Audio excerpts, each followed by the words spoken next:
to see. My name is Veronica. Thank you so much for clicking the link to watch today's video. Without further ado, let's get started. So I wanted to go ahead and share my traumatic birth story with you guys. It's been a long time coming. First things first, I know you guys are like, Veronica, where you been? I'm in school, you guys, and I know I keep saying finals, but my classes are in quarters. It's weird. So again, I'm in finals and working on this huge project. That has been my sole focus. Plus I'm nursing twins and, you know, personal life and just everything. I just honestly, it's so hard to pick up the camera and find time. Like Lewis is watching them right now. Not watching, but he's got them right now and kind of keeping them preoccupied, so I kind of have to hurry up and tell this story. But hopefully you guys enjoy this video and keep watching.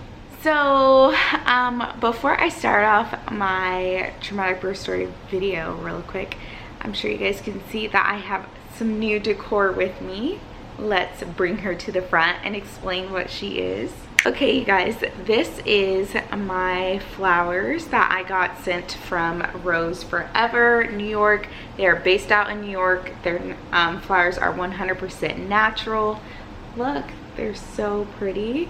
If I can focus it right here. Look how gorgeous, you guys, that is.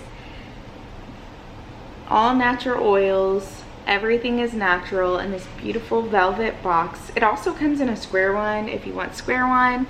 And I know a lot of you girls love the Forever flowers. I love the Forever flowers. They last up to a year, I believe. And they're just so beautiful. Low maintenance, you can't kill it. I know that's my main priority. This velvet is so beautiful. And you guys can use my code Veronica15 to get $15 off, y'all. I'm so happy that they're doing that. They wanted to partner with me and bring to you guys this video, and I'm just so excited to be featuring them, because this is something you guys know I do not do collaborations a lot anymore unless I genuinely like the company or I want to work with them, or sponsorships for that matter. I'm very picky, and so of course I wanted to work with them to bring you guys this. And of course this is the classic red, but they have they can do pretty much any color, even like the dark grays and the silvers that are really hard to get. They can do it. So if you want to get some Forever flowers, I know Mother's Day passed, but if you want some Forever flowers and you want your boo to get them, look in the description box, click on the link, send it to them, and give them my coupon code of Veronica15 to get some money off, or just buy the flowers yourself because you deserve it. And they smell exactly like roses, like really not overpowering, but really nice. So if you have allergies like me, that won't bother you at all. Let's get into my traumatic birth story. I shouldn't put it in quotation marks because it's actually real. Basically, in March, when I was at my 36-week appointment, I went in and the boys ended up having a growth restriction in their stomachs. And so they dropped from the 50th percentiles for growth in stomachs to the 2% percentile. So that's really bad. That meant their stomachs were basically not growing anymore. Either the placenta, there's something going on, or running out of room. It's very common in twins to have a intrauterine growth restriction, IUGR, but I just never thought it would happen like that. And you guys know the worst thing that I said is I go to an appointment and I don't come back, and that's exactly what happened to me. So after that, I got admitted. Clearly you guys saw the vlog footage of that, and then I continue in. It was in labor for 3 days. I know there's active labor and all the different phases of labor. We're just gonna call it labor for the purposes of this video. 3 days I was in labor. 72, I would say a little bit over 72 hours too, because it wasn't exactly at the 3-day mark, because that would have been the morning. I gave birth at 7 p.m. at night. So for about 80 hours, I was in labor. I know there's active labor and all this different things. So I had dilated 0 when I had been admitted. I was still closed. There was nothing going on. I knew that my body, because they always like, oh, you don't know, you could be dilating right now, or you could have dilated, or you could have lost your mucus plug. I knew in my heart of hearts that I was not dilated, and I knew that if I got induced it was going to be potentially long, because I knew my cervix was high, tight, and long is what the doctor said, or long, high, tight, some combination of those words. So they started me on Cervidil. That was horrible because I'm not going to go into detail, but you have to insert the Cervidil into the woman's cervix, and it dilates the cervix. And it's kind of like this long string with medicine on it, and you stick it in there and it dilates. That was very traumatic. Hurt. Anything getting checked up there hurts. I don't care what they're telling you, at least for girls like me, or if it hurts, okay? I don't want to go into too much detail. I finally start to kind of feel the contractions.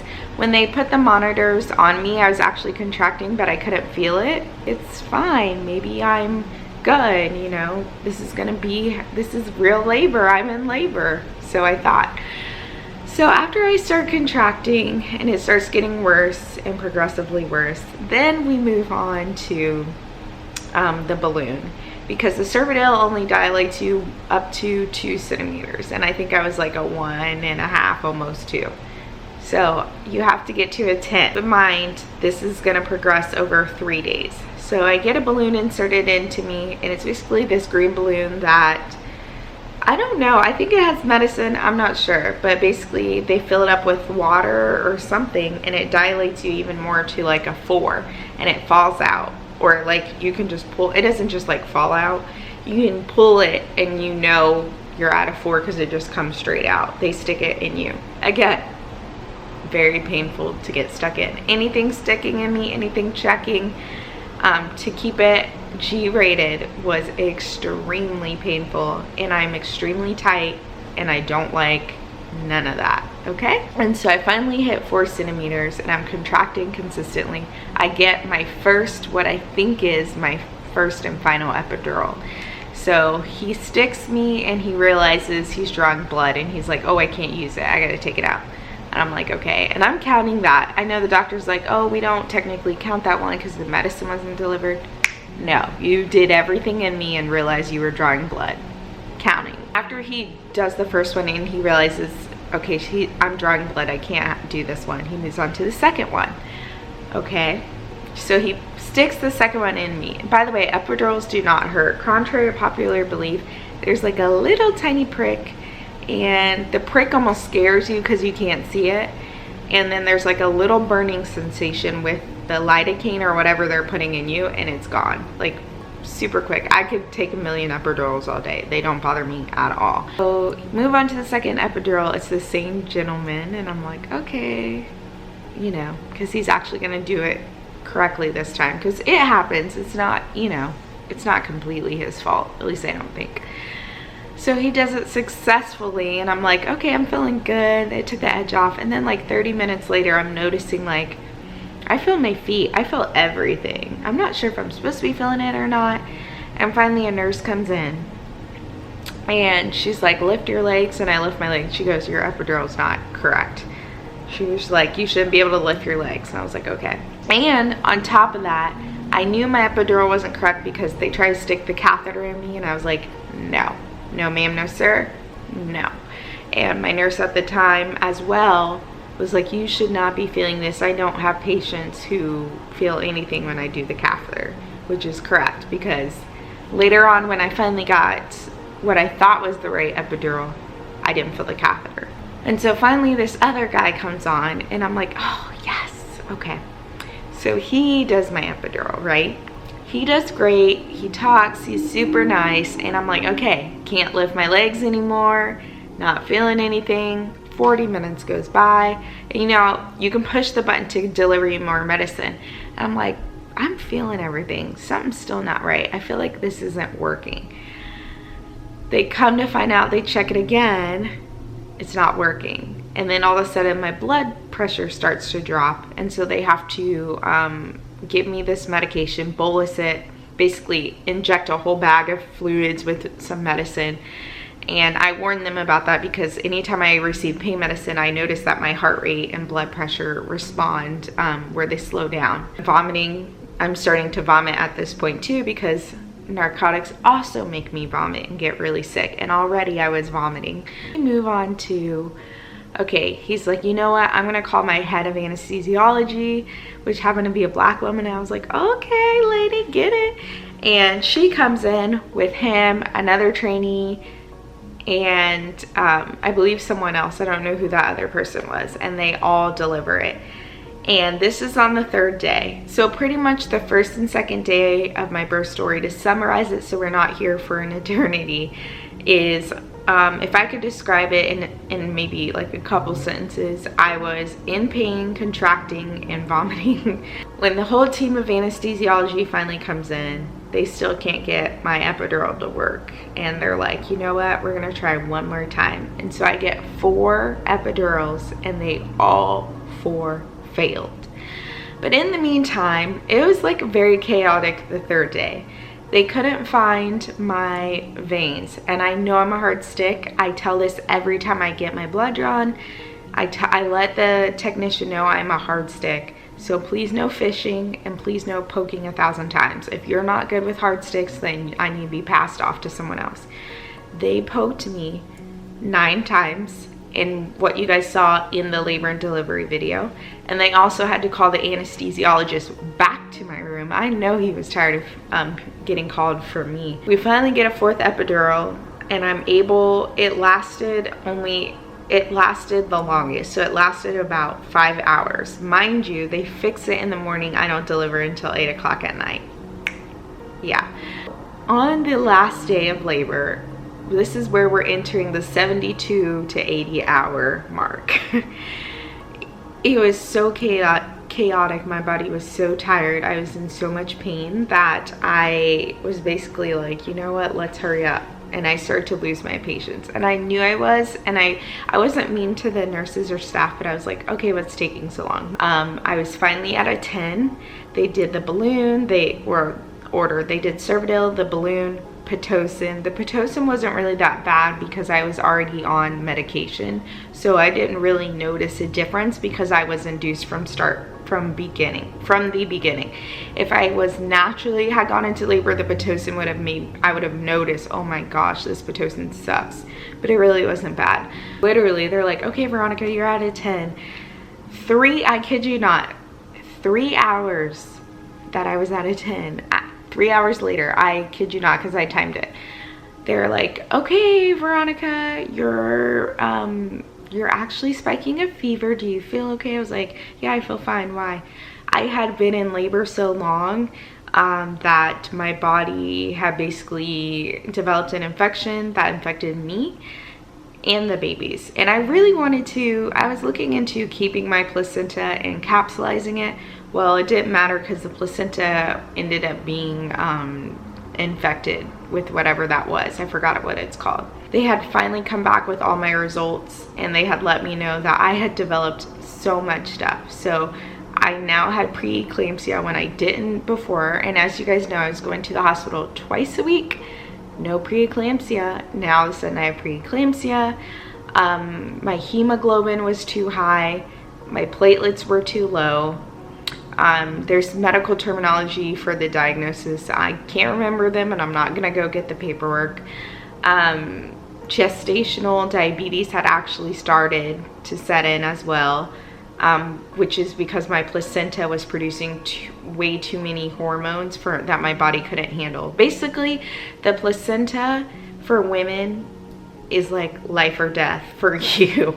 And when you're pregnant, for your baby and for you, it produces all those hormones to help you and the baby. And with twins, you either have 2 or you have 1 twice the size. I had 1 twice the size because I was having monodyne twins. So I had 1 placenta they shared, and it was just causing, my body was like, abort mission. And so basically every single complication that you can think of, I had within the last few hours of delivering. Luckily for me, my doctor just so happened to be on call that night, so I was so happy that they kind of prolonged it, even though I was irritated in the moment because I'm in pain, my epidural's not working, and all this stuff. And they're like, no, push the button, it's working, we think it's really good. The reason why I say it wasn't working was when I finally got to the OR and saw my doctor, and I started to labor, he was like, no, this isn't right. Your epidural definitely failed. So he actually let me know. I knew I was in a lot of pain, but I was like, maybe I'm just being a wuss. Let me go into the OR on a metal table after getting my fever down. And basically I've been at a 10 for the last few hours. So I'm pushing and pushing. Within the first, I would say 10 to 20 minutes of me pushing, I don't know if she was a nurse, an assistant, whatever, poor young girl to my left immediately walked out. And I was like, okay. She just dropped my leg and walked out. And I was like, that's odd. I don't know what's going on. And me on the table, Lewis and the doctors looked at her, but we just kept going. But we knew something wasn't right. Like, you don't just drop my leg and stop counting. So apparently she walked out and passed out. It was her first rotation on labor and delivery. Probably a twin delivery isn't the first one she should see, because definitely I went through the ringer. So here's where it kind of gets traumatic, and I will talk about blood loss and everything, so trigger warning, or if you're watching this, good chances are you're okay with it. It's not like I have a visual, okay? Okay, it's time to push. And so I pushed for what seems like an hour and a half, almost 2 hours. It was a long time. It was too long, and I knew in my head I was pushing and baby A would come out and then go back in as soon as I relaxed. So he would like head out, and then it was like a slurp back up. I could tell intuitively through my mind clock that it was too long. And in walks my doctor. He was in and out. They kind of let the residents do everything because it's supposed to be a teaching hospital, so he normally doesn't really get hands deep. And he walks over and he goes, Veronica. I was like, I know, I've been pushing too long. And I start crying to Lewis, and they hand me a tissue, which was weird. But I start crying to Lewis to my left of me. He's literally sitting there at the table next to me. And I'm like, you know, I don't want judgment, but I think I'm okay with the C-section because it's not coming out. My body is tired, and I know the danger of being in labor this long at this point. And he was like, I think you can do it, but it's whatever you want to do. And I hated that he said that, to be honest, if I'm being honest, because I'm like, you're supposed to say whatever you want regardless. Then the charge nurse comes in and she's like, Veronica, you're still here? And I'm like, yeah, girl, I've been in labor for way too long. Because mind you, over the course of 3 days, you see 2 different sets of nurses each day essentially, and they're like, dang, you're still here? What we're gonna do is, and this is gonna be the game plan, Veronica's gonna play tug of war with me. If she can't play tug of war with me, then we're gonna go ahead and prep her for a emergency C-section. And my doctor was like, fine, I'll do that. He was definitely ready though. So she gets a sheet, a bed sheet, and they're pink, and I'll never remember this. She swirls it up, and then there's like a loop on the end. And she's pulling and I'm pulling. So we're playing tug of war. So you know how they say push into your bottom like you're going number 2? That wasn't working for me. And she's like, nope, you don't even have to raise all the way up. Just push laying down pretty much. Like I was at an angle. And I pushed, and they're like, okay, we're starting to see a little bit of traction. Then I was like, oh, wait, let me try this. And I like curled it around my hands. I was like, now I have a better grip. And I started pushing. And they're like, oh my gosh, baby A is moving considerably. Keep going. And so they're yelling at me to keep going and push, push, push. And long story long, I pushed and baby A came out. I felt the ring of fire because my epidural wasn't working. And I felt every bit of it, and it hurt so bad. And my nurse on the right side of me was like, Veronica, don't scream, because when you scream, you're giving all your effort. I was a screamer, you guys, and I'm not a screamer. Like, I never thought I would scream. I wasn't like, ah, but I was like, ah, like that. And she's like, don't scream, because your effort goes to your voice instead of your pushing. And I said, do you want us to get on the table and trade places? I'm going to scream. And everyone started busting up laughing. I didn't mean to be like smart with her, but I'm like, I can't believe this girl told me not to scream. I'm pushing 2 twins out basically natural. It hurts, okay? No preparation. First time mom. So I push and baby A finally comes out, and that is Karis. That is how you pronounce his name, Karis. He came out, and they lay him on me, and I'm like, okay. And they're like, Veronica, that's your baby. I didn't cry. I was too honestly focused on the pain, and I was kind of in shock. Like, they were like, that's your baby, and I'm like, that's literally what I did. I was like, I didn't say anything. I feel so bad. You know, normally they're like, oh, and you're touching him, and I was like, ew. I touched him, and I literally was like, oh, this is gross. I'm so immature. And then, okay, so baby B. Baby B, I delivered him breech, feet and butt out. Essentially what was supposed to happen was I deliver baby A, they go in, turn baby B head down, and I deliver baby B.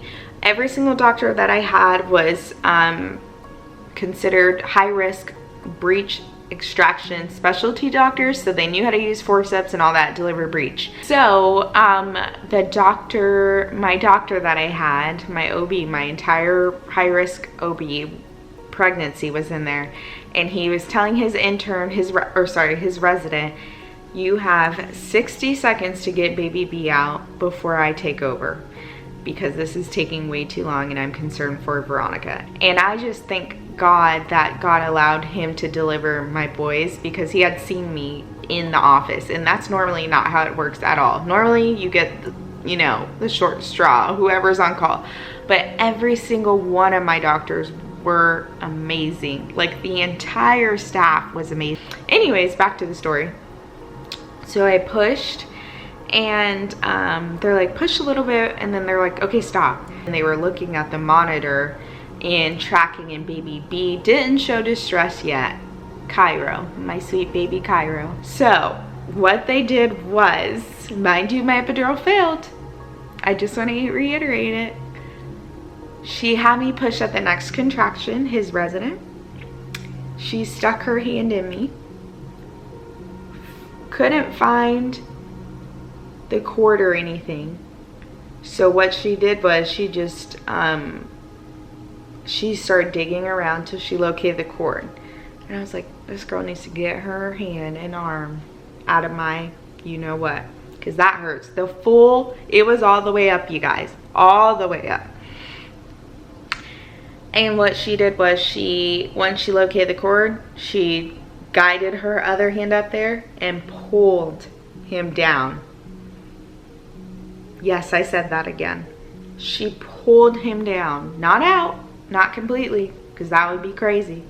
She pulled him down, and then I pushed the other way, tug of war style again, and he popped out 3 minutes later. So they were born 3 minutes apart. So in 3 minutes, literally, she had to do all of that.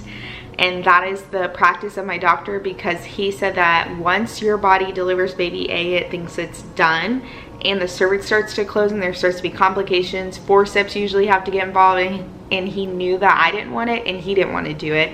So what he had to do was, he's like, I want baby, he told his resident, I want baby B out in like a minute flat. Like, that's what you got, and you better do it in order to get a good review from him. Once he got to a point where I could push him out, I pushed him out. I did tear. I think I had a 2nd degree tear. The tear was horrible, because you feel it when you sit down, when you bend over. It was just horrible. And then, so after baby B came out, I was like, whew, I'm done. They're like, Veronica, it's your babies. The peds team comes in there, starts doing all this crazy stuff, blah, blah, blah. And I still didn't cry for baby B. Lewis goes over to take pictures of the boys. They said that they want to admit them just because their chests, like when they breathe, were going in really, really deep, which might have been because they were so small. They were 5 pounds and 4 pounds. Baby B, my Cairo, is actually bigger, which is usually most of the time it's the opposite. So while they were doing that, I didn't watch labor and delivery videos like that, so it's probably my fault. I didn't prepare that they have to massage you and you have to push the placenta out. So my placenta started coming out in pieces, and they were like, So it ended up being infected, not very good. I don't know what happened with that, but it basically started to deteriorate within itself. And the doctor was doing massage on me for literally 45 minutes because there's a huge clock right there, and I was like, what the heck is going on? After I delivered baby B, they immediately gave me ketamine shots in my shoulder muscles to relax me because I was in so much pain. I had screamed, I was in pain, and then all of a sudden there started to be blood. Lewis, I remember her telling Lewis, that's normal, she had a little blood, and then it kept coming, and then more all of a sudden just started accumulating. Now my hemoglobin was super high. They did tell me I have a lot of units of blood in me, which was a little bit too much, so maybe my body was trying to balance, I don't know. But I started hemorrhaging, and they're like rushing around, running. I see my doctor grabbing stuff. I'm like, what the heck is going on? So basically they're packing me with all this gauze and cotton packing to stop the blood, and now I have to get a balloon inserted in me. So I was on the table for about an hour and 25 minutes after delivery of them massaging my stomach, trying to get my placenta out. It was coming out in pieces, so of course you have to make sure all of it's out because you can literally die from having placenta left in you. You can develop an infection, and my placenta was already infected from being in labor too long. Then they have to send it off to the lab to get basically diagnosed or whatever. Oh, I can't think of the word. There's blood everywhere, and it's just gushing and gushing and gushing. And Lewis said at this point he was scared because he was like, there's blood all over the floor, and he's like, it's way past the normal amount. And the doctor had said that to them. At one point they even asked Lewis, are you okay, do you want to leave, because there was so much blood. I was out of it after I got the ketamine shots. I was like, you know, but I was definitely nervous, but I didn't know I wasn't aware of what was going on. So if something were to happen, I would have been unaware pretty much. You guys, I realize I'm editing this birth story video. Hey!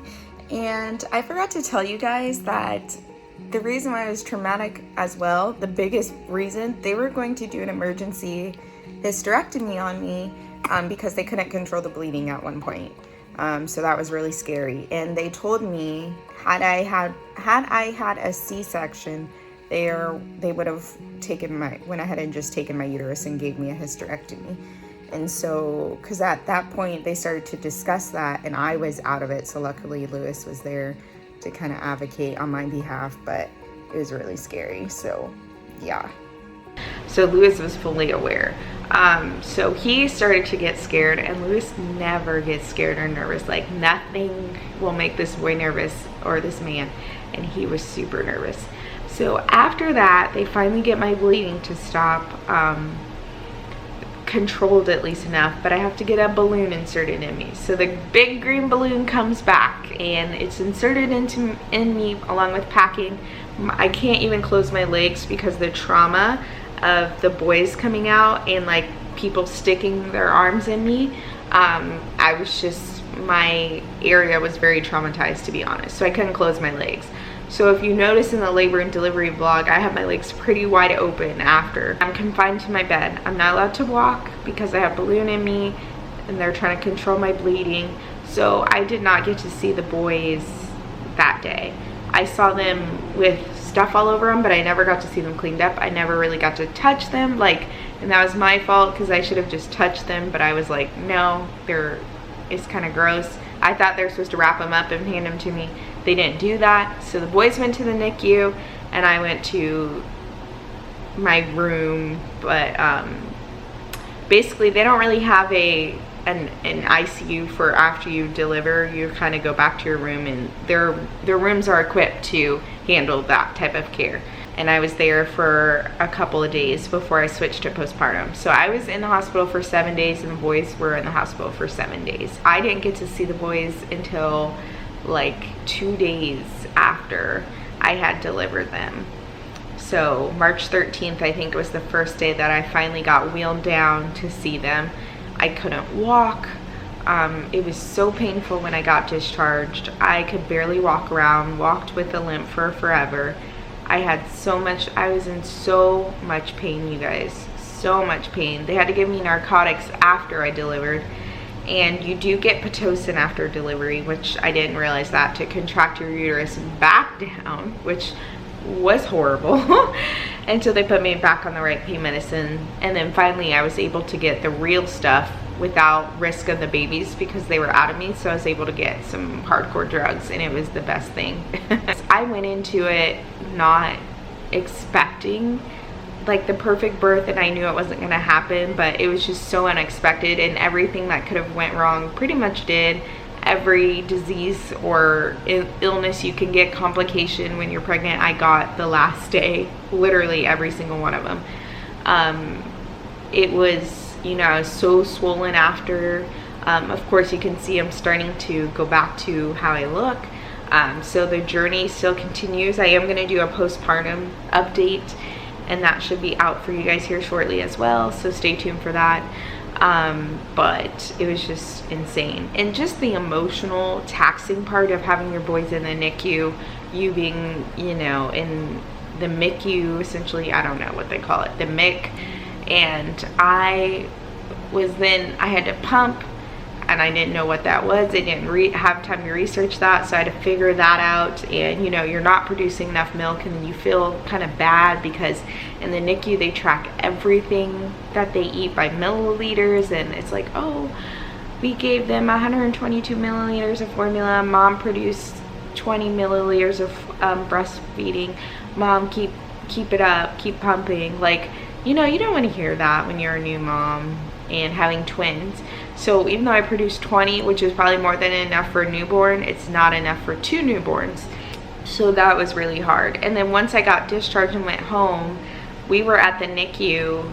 They wanted me there. I think the lady asked 6 times a day, but I told her I could do 3, just so I could get some rest. And it's just so painful. And Luz and I were so tired, exhausted, because we would just be up and going to the NICU. I had to catch their feeding times. It was just very stressful. You're not really prepared for NICU. I kept saying I don't want NICU, so I want to have them at 36 weeks. Well, I ended up having them at exactly 36 weeks, and they still went in the NICU. So I would just say be open. But my birth story is just, I pushed them out vaginally, no epidural, or a failed one, breech baby B. The doctor reached in and grabbed him, and yeah, I'm alive to tell the story. So, but this is my birth story. I am so sorry it took this long. Thank you so much to Rose Forever for collaborating with me. This is a great postpartum gift, which is why I have requested Luz to get me 3 postpartum gifts, 1 for each baby and my placenta / all the hemorrhaging I went through. I think Lewis appreciated me so much more than, much more than he ever did before, to be honest. So, okay, this video is super long. It's way too long, and I'm gonna have to edit all this. So I'm gonna go ahead and go. That was my birth story in detail. I hope you guys enjoyed it. I'm sure I left things out, or I'm gonna have to edit things out, but essentially